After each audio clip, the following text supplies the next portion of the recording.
kenikmatanku yang paling lezat adalah ketika aku sholat. Sampai dikatakan Habib Ahmad bin Umar al-Hinduan, kalau sholat yukhafif, diperingan dengan alasan yang kuat. Kenapa diperingan? Karena dikatakan khaif yakhrujul mani, takut dari nikmatnya sholat, takut ketika sholat itu keluar mani.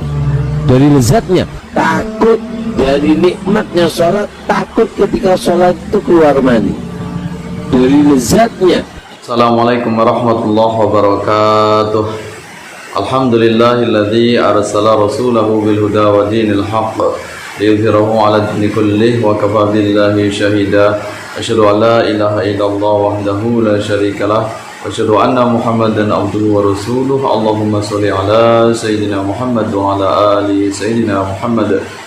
Pemirsa yang dirahmati Allah Subhanahu wa taala, telah kita simak tadi yaitu sebuah video yang beredar, video viral, yaitu tentang pengakuan salah seorang habib yang menyatakan bahwasanya ada salah satu di antara habib ini mengatakan bahwasanya sholat ini diperingan ya.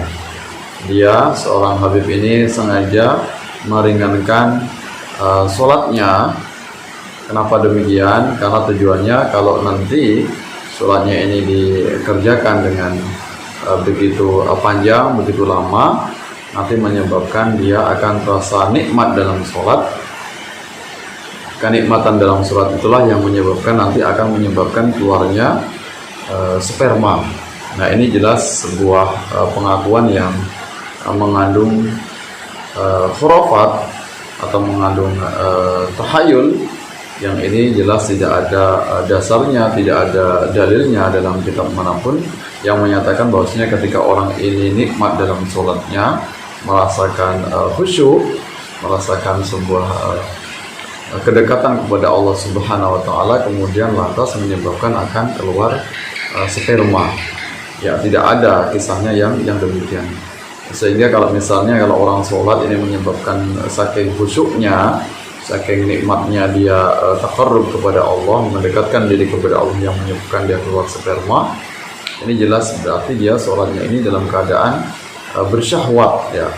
Jadi dia sholat mengeluarkan syahwatnya ya. Padahal kita tahu bahwasanya ketika orang sholat ini benar-benar khusyuk, benar-benar konsentrasi menghadap Allah Subhanahu wa taala, meninggalkan segala perkara dunia ya, meninggalkan segala kenikmatan dunia, apakah itu harta, apakah itu makanan, termasuk diantaranya yaitu nafsu syahwat. Jadi dihindarkan, dihilangkan itu semuanya. Jadi ketika orang terbawa syahwatnya ketika dalam sholat, bahkan saking syahwatnya yang begitu menggebu-gebu, syahwatnya yang begitu memuncak, yang menyebabkan keluarnya sperma, berarti dia sholat ini membayangkan sedang berhubungan seks ya, yang menyebabkan akhirnya dia kenikmatan, keasikan, seolah-olah dia melakukan hubungan seksual ketika sholat, yang itulah kemudian menyebabkan dia keluar sperma. Jadi kalau orang tidak dalam keadaan bersyahwat, maka tidak mungkin dia akan mengeluarkan sperma ya. Jadi ketika sholat ini memiliki syahwat kepada istrinya atau kepada seorang perempuan, kemudian terbayang-bayang, terngiang-ngiang dalam sholatnya ingin melakukan hubungan seksual, itulah yang kemudian akhirnya menyebabkan syahwatnya memuncak, yang akhirnya keluar sperma. Karena tidak mungkin ketika orang khusyuk benar-benar dia menghilangkan segala kenikmatan dunia, menghilangkan segala urusan dunia, kemudian menyebabkan dia menyebabkan keluar sperma. Ya, rasa ini bahwasanya cerita yang semacam ini yang menyebabkan ketika orang khusyuk atau nikmat dalam sholat kemudian keluar sperma, ini adalah sebuah hal yang mengada-ada. Terus ini sebuah berita bohong, karena memang tidak ada dasarnya, tidak ada dalilnya, tidak ada asal muasalnya. Untuk itu kita harus lebih selektif dalam mengambil ilmu, terutama dari oknum-oknum orang yang tidak memahami tentang agama ya, terutama dari oknum habaib yang selama ini banyak mengeluarkan atau bercerita yang ini tidak ada dasarnya, tidak ada dalilnya, yang penuh dengan dongeng atau khurafat. Nah, ini yang harus kita hindari. Kita harus selektif dalam mengambil ilmu, terutama kisah-kisah yang ini, yang kisahnya ini irasional, biasanya yang ini dibuat-buat agar orang ini takjub. Maka ini harus kewaspadaan kita semuanya dalam mengambil ilmu. Jangan gampang untuk percaya. Kita harus lebih kritis dalam menerima info atau menerima berita, terutama info berita tentang ilmu agama. Nah, ini agar kita nanti bisa membedakan mana yang ini berita yang memang ada dalilnya, ada sumbernya, ada asal muasalnya, memang berdasarkan sebuah pendapat dari ulama, apakah ini memang murni hoak, murni adalah dongeng atau cerita yang dibuat-buat agar terlihat menakjubkan.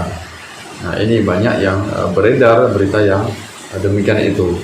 Karena memang dalam Al-Quran sendiri ketika orang ini merasakan kekhusyuan, merasa kedekatan kepada Allah Subhanahu wa Ta'ala, maka dia akan muncul rasa sikap tunduk, ya, menyadari bahwasanya dia sebagai hamba yang lemah, kemudian dia menyadari bahwasanya dia akan menghadap Allah Subhanahu wa Ta'ala. Dalam Al-Quran, dalam surat Al-Baqarah ayat 45 disebutkan sampai 46, Bismillahirrahmanirrahim, wasta'inu bis-sabri was-salah wa innaha lakabiratun illa 'alal khashi'in alladzina yadhunnuna annahum mulaqu rabbihim wa annahum ilaihi raji'un. Wasta'inu bis-sabri was-salah, dan jadikanlah salat dan sabar dan salat itu sebagai penolongmu. Wa innaha lakabiratun, sesungguhnya yang demikian itu lakabiratun, terasa berat, terasa sulit, ya, terasa susah, illa al-khashi'in, kecuali orang-orang yang khusyuk. Ya, seperti apa orang yang khusyuk ini? Dilanjutkan ayat berikutnya, alladzina yadhunnuna annahum mulaqu rabbihim, yaitu orang-orang yang meyakini bahwasanya dia akan menjumpai Tuhannya. Ya, orang yang benar-benar takut kepada Allah sehingga dia takut untuk melakukan perbuatan dosa, karena dia yakin dia pasti akan bertemu dengan Tuhannya, akan bertemu dengan sidang pengadilan atau hisab di hari kiamat. Wa annahum ilaihi raji'un, dan sesungguhnya mereka ini ilaihi raji'un, akan kembali kepadanya. Ini sebuah kepastian. Itulah yang menyebabkan orang itu khusyuk, tunduk, patuh kepada Allah Subhanahu wa Ta'ala, benar-benar ikhlas, benar-benar tulus, tidak ada unsur duniawi, ya, bukan karena seseorang, bukan karena jabatan, ya, bukan karena ingin dipuji, bukan karena ingin pamer kepada makhluk, tapi semata-mata benar-benar dia rasa tundukkan kepada Allah Subhanahu wa Ta'ala sebagai seorang hamba. Nah, inilah yang dikatakan sebagai orang yang ibadahnya khusyuk, ya, ibadahnya penuh dengan tunduk kepada Allah Subhanahu wa Ta'ala, menghindarkan segala urusan dunia, bukan malah menyebabkan ketika dia sholat semakin nikmat, semakin khusyuk, ini malah menyebabkan keluarnya syahwat yang menyebabkan akan keluarnya mani atau sperma. Maka jelas ini tidak bisa kita terima, baik itu secara akal maupun secara dalil. Kalau tidak ada dalil yang menyebutkan dari manapun, apakah itu adalah Al-Quran, apakah itu hadis atau sunnah Rasulullah, termasuk dari pernyataan sahabat yang menyebabkan ketika orang itu khusyuk, berasa nikmat ketika ibadah, lezat kepada ibadah, menyebabkan keluarnya mani. Jelas itu adalah sebuah syahwat, ya, syahwat ingin melakukan hubungan seksual. Ya, mudah-mudahan kita semuanya bisa terhindar dari berbagai macam informasi hoak, berbagai macam informasi yang bohong, yang ini disebarkan oleh orang-orang yang memang sengaja ingin menciptakan berita-berita yang penuh dengan khurafat, penuh dengan dongeng. Hendaknya kita selektif dalam mencari guru, mencari siapa orang yang kita ambil ilmunya. Jangan sampai apa yang kita serap, apa yang kita amalkan keseharian ini penuh dengan cerita bohong. Yang kita ambil adalah yang benar-benar ini ada dalilnya, baik Al-Quran, Sunnah, maupun juga itu pendapat dari ulama, ya, pendapat dari ulama, apakah itu dalam bentuk ijtihad, yaitu ijma, kesepakatan para ulama, apun juga dari pendapat dari imam mazhab yang kita anut atau yang kita akui. Mudah-mudahan bermanfaat untuk kita semuanya. Terima kasih atas perhatiannya. Mohon maaf atas segala kehilafan, segala kekurangan. Sampai bertemu dalam kesempatan yang lain. Wallahu a'lam bishawab. Wallahu muwaffiq ila aqwamit thoriq. Wassalamualaikum warahmatullahi wabarakatuh.